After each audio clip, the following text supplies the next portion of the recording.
సరే రాజేంద్ర, మనం ఇక్కడ గేమ్ చూస్తున్నామంటే మనం బాల్ వచ్చేసి డైరెక్ట్ గా దానిలో పడకూడదు, బౌన్స్ చేసుకుంటా పడాలి. ఎవరు ఎక్కువ లాస్ట్ వరకు బాల్స్ అయ్యే వరకు ఎవరిది ఎక్కువ పడితే వాళ్ళే విన్నర్స్. అలా వేయకూడదు, అలా వేస్తే ఎలిమినేట్ అయిపోతారు. స్టార్ట్ చేయి.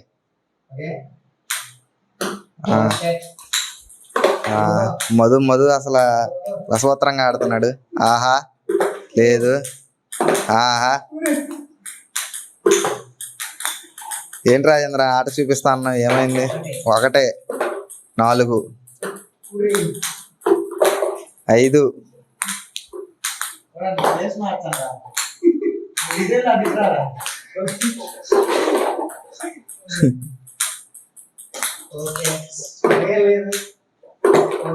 అలాగని లేదు, ప్లేసులు మార్చినంత మాత్రాన ఆట మారదు కదా.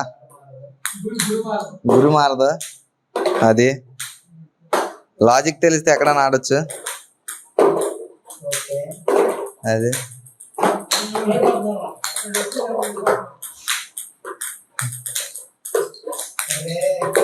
ఏంటి రాజేంద్ర వెనకబడ్డావు? పక్క నుంచి ఆడియన్స్ చేయకూడదు అలాగా. గేమ్ నచ్చితే లైక్ చేయండి.